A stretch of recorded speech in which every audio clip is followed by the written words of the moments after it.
Alors bonjour à tous.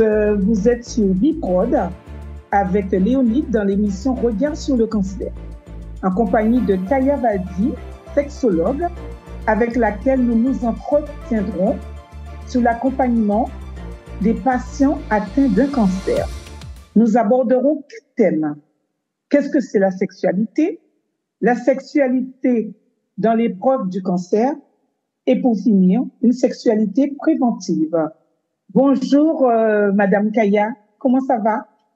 Oui, ça va bien, merci. Bonjour à vous, bonjour à tout le monde, bonjour à toutes les personnes qui nous écoutent dans le monde. Ça va bien, merci. Et D'accord. vous-même? Ça va, merci. Hein. En Guadeloupe, et vous à Bordeaux, c'est cela, hein? C'est bien ça. Voilà, alors, Décalage horaire en tout cas, mais en tout cas, nous sommes là. voilà. Alors, moi, je salue vraiment tous les internautes, tous ceux qui écoutent en direct ou bien qui vont écouter après. Je vous salue et bonne écoute. Alors, comme je disais préalablement, nous allons aborder des thèmes différents. Alors, tout d'abord, qu'est-ce que c'est la sexualité?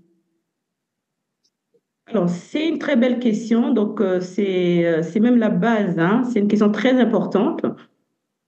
Au fait, la sexualité doit être considérée comme étant un aspect fondamental de l'être humain. Ouais. D'accord? Ce n'est pas seulement les relations sexuelles comme on l'entend souvent dire, ou les relations intimes.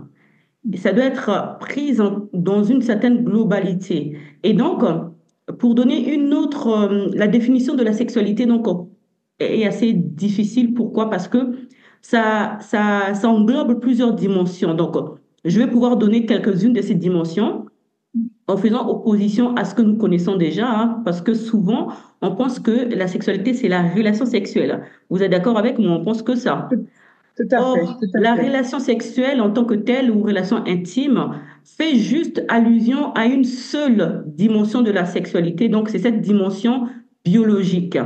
Donc, dans la sexualité, il faut prendre compte donc de la dimension biologique qui intervient tout ce qui est corps, tout ce qui est physiologique. Et dans la dimension biologique, on parlerait également de la partie reproduction. Donc, on sait que quand il y a le sexe, il y a la sexualité, il va y avoir, à un moment donné, la grossesse, la santé sexuelle, tout ce qui est infection sexuellement transmissible. Et ça fait partie également de la définition de la sexualité. On pourrait également prendre la notion de la dimension psychologique. La notion psychologique, ça va être tout ce qui est désir, tout ce qui est fantasme, tout ce qui est mental, tout ce qui est bien-être. Mhm. Je vais pas donner plus de détails parce qu'on va prendre beaucoup de temps. La Ouais. troisième dimension qu'il faut pouvoir tenir en compte quand on fait une dimension de la sexualité, c'est toute la partie affective, donc la dimension affective. Et dans la dimension affective, on va parler de l'ordre de l'intimité, de l'ordre des émotions. On va parler également de la communication dans le couple. C'est toujours dans cette dimension affective et on parlerait également d'une autre dimension, la dimension sociale. Ça, c'est intéressant. Pourquoi c'est intéressant? Mhm. Parce que là, nous allons pouvoir être écoutés partout dans le monde, donc aussi en France, à Bordeaux, en Guadeloupe, un peu dans l'océan Indien. Du fait que nous soyons différemment positionnés, on n'entend pas la sexualité de la même façon. Et du coup, la dimension sociale tient donc en compte tout ce qui est rôle et normes sociales, tout ce qui est culture, tout ce qui est éducation. Et Mhm. voilà. Et même la relation du genre, l'homme et la femme est vue de telle manière. La Mhm. façon dont on considère l'homme et la femme est très différente d'un continent parfois à un autre, hein. Donc voilà pourquoi la définition de la sexualité est assez globale. Et enfin, on parlerait de la dimension morale et éthique qui se rallie à peu près avec, qui n'est pas trop loin de cette dimension sociale. Et là, dans cette dimension morale, éthique, on pourrait parler à ce moment même de cette partie de spiritualité. On parlerait donc toute la partie on va parler également dans cette dimension, toute la partie qui concerne le consentement, toute la partie qui concerne le respect et les valeurs, les croyances. Voilà pourquoi j'ai parlé un peu de la spiritualité également. Alors, je disais que c'était la dernière dimension, non, parce que je me suis un peu trompée. Il y a cette partie légale dans la sexualité. Donc la partie légale également, c'est une dimension. Donc quand on fait la définition de la sexualité, il ne faudrait pas oublier cette partie-là. Donc là, on parlerait des droits sexuels. Donc, toute la partie réglementaire, à quel âge les premiers rapports sexuels peuvent être commencés, parce que d'un pays à l'autre, d'un continent à un autre, c'est pas les mêmes choses. En fin de compte, vous prenez, Tout ce qui... Comment? en fin de compte, vous prenez tout ce qui est l'environnement de l'individu. Justement, Voilà, justement. Donc, tout vous ça, avez ça compris? englobe son environnement, en fin de compte. Et là, vous Justement. êtes en train Donc, de développer le côté juridique, le côté sociétal, tout ça de la sexualité, en fait. justement, voilà pourquoi il faut pas seulement réserver au fait résoudre la définition de la sexualité qu'à la partie intime ou à la partie rapport sexuel. Donc c'était vraiment dans cette globalité, je voulais bien insister sur ces aspects-là pour que l'on comprenne un peu plus au fur et à mesure qu'on va avancer, hein, comment est-ce qu'on va pouvoir aborder ces questions-là par rapport à la prise en charge des personnes vivant avec le cancer et leur sexualité. Pour moi, la sexualité, c'est un mot qui est galvaudé. Par manque Justement, de connaissances. oui, mais justement, voilà pourquoi tout à l'heure, quand on a commencé, j'ai tenu, ben, c'était assez long, mais j'ai tenu vraiment à mettre le point sur les dimensions de la sexualité. Il y en a plusieurs dimensions, mais voilà, les clichés restent seulement sur une seule dimension et Mhm. on va évoluer, on verrait pourquoi est-ce que c'est important ces dimensions-là de les intégrer dans le quotidien, de notre quotidien en tant qu'être, tout en sachant effectivement que la notion de sexualité reste très importante. En fait, en réalité, la sexualité, elle est plus que ce que nous pensons aujourd'hui là. C'est vraiment, c'est assez grand, mais bon, les clichés veulent le résoudre à cette Au notion rapport du sexe sexuel. en tant que tel. Oui. Mhm. Alors, nous, on va continuer sur le deuxième thème, qui est la sexualité dans l'épreuve du cancer. Euh, pour la personne touchée dans son corps, alors comment redéfinir cette sexualité? Alors, déjà, ce qu'il faut comprendre par là, c'est que déjà, hein, on n'a pas, on l'a dit, hein, on l'a dit, et surtout par rapport à ce que nous connaissons, nous voyons que quand on parle de sexualité, justement, on parle du corps, Mhm, d'accord? Donc, on va parler du corps. Le corps, c'est quoi? Le corps, c'est tout cet ensemble-là de ce que nous portons. Et mhm, on va peut-être prendre des exemples un peu plus parlants. La personne, une femme, par exemple, une femme, quand on parle de corps d'une femme, on voit l'aspect du corps, on va voir toute la partie, voilà, qui fait d'elle, qu'est-ce qui fait d'elle être une femme. On va voir les seins, on va voir voilà toute la partie, l'appareil génital de la femme. Et nous savons que par rapport à ce mois d'octobre, on va parler beaucoup plus du cancer du sein. Donc pour une personne une femme qui est atteinte, qui est touchée donc par le cancer du sein, et si ça va encore un peu plus loin, qu'il y a une amputation, par exemple, du sein, euh, mhm. la personne ne se sent déjà du point de vue, Diminuer. voilà, justement diminuée. Donc, cette notion de féminité-là, il n'y a plus au fait. Pour cette personne-là, c'est juste, elle se croit ne plus être féminine. Et du Ne coup, plus exister, qu'est-ce en fin de compte. Justement, donc Mhm. c'est un peu difficile pour cette personne-là s'il n'y a pas une éducation derrière, s'il n'y a pas un accompagnement derrière, de voir qu'elle a encore sa place dans ce domaine-là de la sexualité.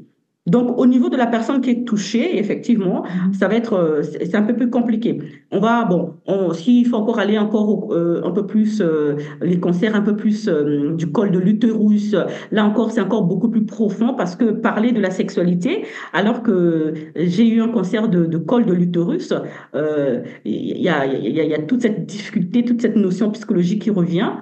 Donc, Mhm. on peut facilement mettre croix à la notion de ça parce que justement, on on a eu des idées reçues, on avait toujours dans la tête que la sexualité, c'est pouvoir. L'intimité, c'est juste le fait de pénétration, par exemple. Et du coup, là, ça réduit effectivement voilà, cette possibilité-là. Alors, on va continuer sur le troisième thème, hein, qui est la sexualité préventive. Alors, comment on encourage l'encouragement à intégrer dans la prévention et dans la vie sexuelle du couple? Alors, alors, en règle générale, en règle générale, comme j'avais dit à un moment donné, euh, la prévention, elle doit se faire. Voilà, il y a les médecins qui sont spécialisés, hein. Il y a beaucoup de voilà. Mhm. Par exemple, l'avantage encore en plus au mois d'octobre, il y a beaucoup de voilà, il y a beaucoup on en parle D'un que ça, on parle de forum ou prévention. de... Mhm. Justement. Et dans le couple, s'il faut parler, parce que moi, mon rôle en tant que sexologue, sexothérapeute, ça va être Oui, vraiment la spécialiste, on va dire, du plaisir, du bien-être. oui, Je vais vraiment rester dans cette circonscription-là. Dans ce cas-là, quand on parle on dit qu'on va palper les seins de sa femme pour pouvoir, par exemple, être dans la recherche d'anomalies, c'est pas de façon technique juste pour ça. Mais non, mais le couple peut s'inscrire dans le côté, on peut être beaucoup plus dans la sensualité. Et quand les choses sont faites de façon sensuelle, ça veut dire qu'il faut doubler les efforts là-dessus. Quand on est en intimité, être beaucoup plus, s'attarder beaucoup plus dans ça. Et pour l'homme, il est encouragé également voilà, d'utiliser tout ce qui est se sent, voilà, être vraiment dans le côté sensuel, sachant que ne serait-ce que cet acte-là peut être quelque chose d'important pour la prévention par exemple, du cancer. Là, on parle du cancer du sein, hein, mhm. de sa partenaire. Alors, on va devoir se laisser. Merci beaucoup pour cette bel échange. Ben, on est en compagnie de Valdi Kaya, sexologue. Alors, un mot pour la fin? Alors, le mot de la fin, qu'est-ce que je peux dire? En fait, j'ai toujours tendance à dire en fait, que les gens puissent pouvoir s'informer. Parce que la sexualité ne doit pas se subir. La sexualité, c'est quelque chose voilà, c'est quelque chose de merveilleux qu'on s'est fait dans les normes, hein, mais elle ne doit pas se subir. Et pour éviter que la sexualité se subisse, que ce soit chez l'homme ou chez la femme, il faudrait à ce moment-là apprendre à qu'est-ce que c'est réellement la vraie sexualité. Et dès on arrive à ce point-là, voilà, il y a beaucoup de choses on peut vivre mieux sa maladie même en étant voilà, on peut vivre mieux sa maladie, on peut vivre mieux sa sexualité, il faut dire ça, et on peut s'épanouir, hein, même en étant malade. Et ben, tout ça là, c'est juste le manque de connaissances qui nous délimite un peu. Donc voilà pourquoi ben, donc on va rester, on va dire voilà. Je pense que c'est tout, c'est ce que j'avais mieux à dire, hein. C'est pouvoir s'informer parce que la sexualité c'est la base de la vie. Quand sur le point sexuel ça ne va pas, en fait presque tous les autres éléments de notre vie n'est pas non plus jouissance. Donc c'est vraiment tout un écosystème qu'il faut pouvoir considérer. D'accord. Eh bien, vous étiez sur Viprod avec Léonide dans l'émission Regard sur le cancer, en compagnie de Kaya Valdi, sexologue. Et c'est sur l'émission Regard sur le cancer. À très bientôt et on vous souhaite que des belles choses pour tous ceux qui sont atteints du cancer ou qui sont en rémission. À bientôt. À bientôt. Au revoir. Merci.